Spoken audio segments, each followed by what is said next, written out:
Welcome to the Ace Talks, the podcast where we open up the stories, ideas, and moments that shape Accace.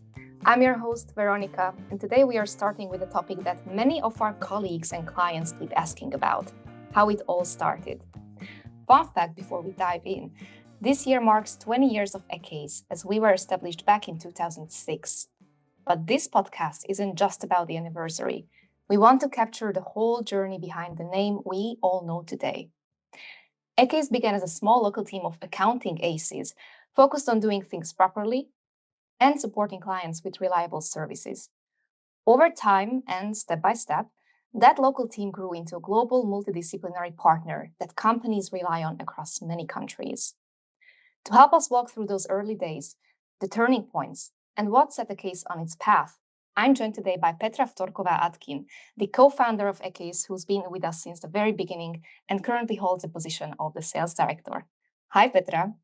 Hello, everyone. So, Petra, can you briefly introduce yourself to our listeners, or maybe you can even go more into detail about yourself? Absolutely. Thank you. Good morning or afternoon, depending what time you're listening to us. As Vera said, my name is Petra Ftorková-Atkin, and I have been with Accace since the very beginning. I came to Accace in 2004 as a fresh law school graduate, full of ambition and dreams. And I was looking for a career that would be adventurous, that would be fun. But at the same time, I was very ambitious about proving myself to the world and building something great. And I think I found it. I found it in Accace those 20 years ago. And I'm grateful to be part of the journey and the story also today. So since you know so much about Accace, tell us more. When did it all begin and why? Why was there a need to create a company like Accace? So it all started back in 2003-04 when our founder, our visionary and dreamer, Jiří Majer, came to Slovakia, to Bratislava, and started consulting business here. At the beginning, we were a branch of a different Czech company at that time. And the focus was mostly on audit services. And we were basically just a small local branch up to 10 people. And pretty soon we realized we would like to focus on a different type of services, and maybe also we had a little different business visions. So Jiří decided to separate us from the Czech group, and basically we started our own path in 2006 when we rebranded, and Accace was born in September 2006. Jiří came with the name. He came and he said the company is going to be called Accace, which, oh my God, don't let me start it about how many times I heard it mispronounced to Accace, Ace. Oh, yeah. We heard all the versions. But it's always a good icebreaker because then people have a good laugh about it. But the name actually is a shortcut from accounting Ace, which we always wanted to strengthen the message that accounting is our core business, and Ace, that's how we want to approach the quality of our business. We really wanted to be the best at what we were doing.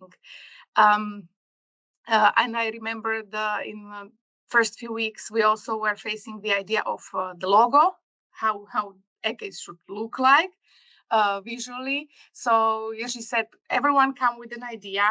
Let's see what comes out of the in-house competition. And I came up with the logo with the three little dots. At that time, it was accace.eu, but we already outgrew the EU. So the EU part disappeared, since now we are already farther than just in Europe. But we still keep the three dots, and in my head, the three dots are what actually represents Accace, and that is what we do, how we do it, and where we do it. And this was always something that would make us special. And interestingly enough, the logo stayed for more than 20 years. So good job at the beginnings. Yes, thank you. And the blue color, my favorite. So I decided to go with the blue. And yeah. So far, still our logo and our colors. Yeah, works quite well. Looking back 20 years ago, what did success look like in those first years? Oh, Vera, the first years were, I don't want to say hard because we were young and it was basically one big adventure for us, but it was not business like we know it today. We were basically starting up a company. So imagine a small company, we were up to 10 people at the very beginning. And all I remember from the first years in Slovakia was that we were constantly moving because once we started to do the business and deliver what we wanted, we started to grow rapidly and we actually managed to multiply our revenues on annual basis. So I remember every 6 months we had to add more and more offices because we were constantly hiring people. And we realized, okay, we might have something here. It seems the clients are responding to what we are offering. I remember one meeting with a Czech client in Bratislava in those years when it was a very modern Czech company wanting to start business in Slovak market. And we met them in Bratislava and we introduced them a lawyer, accounting supervisor, payroll manager, tax advisor. And at the end of the meeting, they said, oh my God, guys, you are a dream team. Like you are a one-stop shop and you basically deliver it all. And from the day, I still remember that that's what we wanted to be. So the success started slowly. Eventually, the snowball started to roll. So we saw something we have. And then the next step came, and that was opening the branches. And Wow. that's when you feel like, okay, this is working in Slovakia. It was happening. And that's when you actually have to get out of the comfort zone and go to somewhere where you don't know the people, the processes, the legislation. The market. Exactly, nothing. And you're going to start from scratch. Plus, we are still not the big company. Don't forget that. So the finances were behind us were not huge. We didn't have an investor or anything. We really started on the green field. So always keeping that in mind to be very reasonable. It was definitely adventure. Yeah. Actually, you're pretty nicely playing off for my next question because I wanted to ask if there was any decision that felt risky, but then it clearly turned out to be a good decision. Actually, Vera, it was definitely the decision about the branches, at least for me. I remember when Jiří came with this idea, and he really needed to sell it to us because first we were thinking, hey, we have something going on in Slovakia. We are getting into great numbers. We are growing. Going to new countries, it's going to be expensive, risky. We don't know the outcomes. Why should we? Why shouldn't we just kind of just stay here and play in this field we already know? And I remember Jirko quoting us a very famous line, and I remember it till today. It was a line from Jaromír Jágr, the best Czech hockey player ever, and one of the best in the world, who said, if you want to play hockey, you have to decide. Do you just want to go to NHL and play and get a paycheck and go home at the end of the day? Or do you want to go sacrifice everything and win a Stanley Cup? wow. And for us, yeah, the question was, do we want to be best at what we are doing? And if so, how we can get there? So basically that answered the question if we should cross the borders, because that's definitely said we should. If we want to reach excellence and be absolute leaders in this segment, we will not be able to reach that just being in one country and being local. So that at that point, the decision was reached. Let's go out of Slovakia. And obviously, we were looking about the whole world because sky is the limit. At that point, we realized that Western Europe is maybe a little too far for us at that point. Those countries were already very well established and the business was stabilized. So we felt stronger in the Central and Eastern Europe area. We knew this area, we knew this mentality, we knew the culture. So we felt like we have the added value which we can offer to our clients. So we started to look at the geographical region around us. We traveled to all those countries. We made the trips because you also need to connect with those countries, with those people.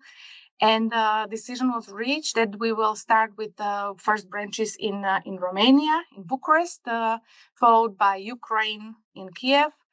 A year later was Budapest, where we managed to successfully do a joint venture with a local Hungarian company. Czech Republic, we opened obviously Czech Republic, and Warsaw, Poland. And the snowball started to roll, and today the map is again bigger and fuller. But for me, the decision to go out of the comfort zone of being in one country at that time felt very risky. But today, I want to say 100% right decision. Very nice. It's very nice and very inspirational, actually. I love that the powerful message was actually from a hockey player, because Slovakia and the Czech Republic are very huge hockey fans. Now, since you're talking about the branches, I understand that this desire or decision to grow across the borders came from the desire to be excellent, simply. Or was there any different reason behind why to grow? No, absolutely. That was the reason. We wanted to be the number one provider in the world eventually, and we knew we have to start growing somewhere. And this region was just very logic and clear choice for us. And I can say that today we are definitely one of the strongest players here. Mhm. And maybe moving apart or away from the risky and dangerous, do you have any like fun or very positive story to share? Oh, absolutely. Oh, Vera, we had lots of fun doing this during the Accace journey, and I think that's what also our clients could feel, that we enjoyed. We always enjoyed what we were doing. But I will tell you a funny story from Bucharest, from our Romanian branch, where I moved in 2017. We started to open our office there. And the first years, as I said, financially we had to be very careful. So we didn't have lots of staff or lots of money to hire people for everything. So those first days we did everything. I would wash dishes, I would clean the meeting room. Like everyone was kind of chipping in the way we could. And we hired a young project manager. She was Slovak and didn't speak Romanian. And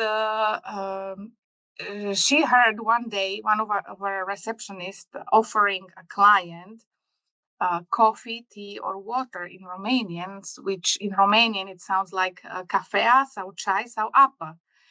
And my Slovak colleague assumed that the word apă means apple, because that was close enough, right? So the next day we have a meeting with a very distinguished German client. And as we are sitting in the meeting room, my colleague walks in, and with the biggest smile and the charm, she said, "Would you like some coffee, tea, or some apple?" And we all kind of had a great laugh about it. It was a very cute misunderstanding. And you know what? The meeting totally started in a different mood after this. So it was actually very pleasant. And who knows? Maybe we should offer apples to our clients as a healthy snack to kick off the meetings in a sweet way. Why not? Why not? I mean, I feel that once you let your guard off and you show your human side also to the clients, the conversation goes a lot easier. Like you could connect easier. So that was definitely a nice Kickstarter for Romania. Absolutely. Yeah. Queens appreciated. Yeah.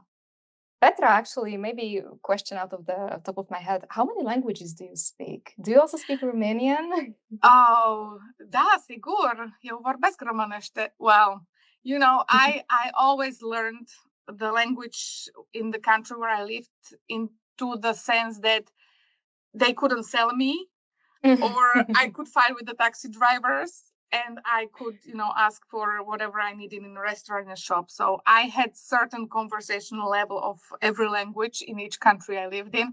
But okay, I'm not fluent in Romanian. Polish, I am fluent because that's an easy language for us, being closer to Slovak. But always, I have a fun story with the Romanian when once asked, I wanted to buy 100 grams of ham in a store, and 100 is o suta, but 800 is opt suta. And somehow, with my Romanian, and so I thought I asked for 100, and the lady keeps cutting and cutting. Well, I was eating ham for a week, and what can I do? I mean, so things happen, right? Not the worst accident. Yes. Well, moving on to today and looking at retrospectively everything that happened in these past 20 years, how does it feel seeing a company grow from nothing into successful global business? Oh, it feels like seeing a baby grow, honestly, with the first steps. And 20 years, that means we are in college, right? Just about to graduate soon. So that's exactly the feeling. You see, you are leaving something behind. Your work brought something to the world. So the feeling is definitely satisfactory, but also big responsibility, because every company has to be very responsible about what we do to the world and to our employees. But honestly, for me, the most satisfaction are the messages I'm getting from people I hired, even years later, when someone comes to me and says, Petra, thank you for the opportunity. You changed my life. You gave me a project. You gave me a challenge. You let me grow into this position or that position or a new field. That absolutely warms my heart. And I feel like, okay, it was worth something. But this was only possible because I got the same opportunity from Jerzy. He, as a founder, was always the one who would give us the freedom and the choices and support us and listen to us. And then that's how I actually could transfer this message further to my teams and my colleagues. And also, if someone young is listening to us, young in a sense, thinking about the new career or looking for a job, I want to give you this message. Choose wisely. Choose a company that shares your values. Choose a company that plays fair. And choose a company where managers and leaders are not run by egos. Because then you can very easily find that company to be part of your life, as was mine. Basically, half of my life I spent with Accace. And it's a pleasure to be part of this journey. And I wish this to every colleague, to find a company that can provide this satisfaction. Well, that is giving me chills, to be honest. Because Accace does feel like a family, to be completely honest, and it's very nice to see also from your perspective that this is what you valued along those 20 years, and you still feel it intact. Absolutely. Maybe looking back once more, is there anything you would do differently? That is a tough question because, of course, we made mistakes, just like everyone. But at that point, we tried to work with the information we had, right? Maybe today we have different information. So, yeah, you could make different decision.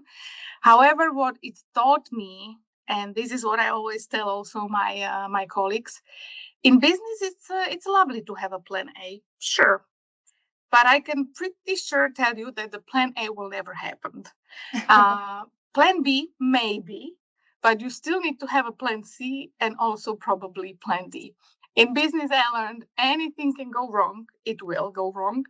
And you need to be prepared for any crisis, and always have a plan B, C, and D, because that's the way how to maybe reach a success. Very nice. Well, thank you so much so far. And before we end our session and actually say goodbye, can you share what's your ACE card you always keep up your sleeve, whether that's a motto or advice or a thought you live by? Anything that you would be willing to share would be very nice. Oh, I have a motto. Yeah, and my colleagues in all countries always liked it. I always like to say, work hard, play hard. And this is somehow my message also for the work-life balance, which we hear a lot these days about. I really gave 100% when I worked. If there is a project, there is a client, we deliver. We want to make sure that we reach absolute excellence towards our clients, our employees, our partners. And once this is done, then the fun part counts, and the rewards can be great, and the price can be sweet. So I never wanted to have any regrets. So definitely my ace would be work hard and play hard. Don't regret anything. Very nice. Thank you so much. We will leave it with that. So Petra, thank you so much for sharing all these exciting stories and walking us down the memory lane. It was very nice to hear all this behind the scenes information. Absolutely. Always a pleasure. I'm looking forward to talk one day again about the next 20 years, maybe. For sure. Well, thank you so much. And to our dear audience, thank you for tuning into the ACE Talk today. If you enjoyed this episode, please give us a follow, click the like button, leave a comment, or share it with a friend. Until next time, keep growing, keep learning, and keep staying one step ahead.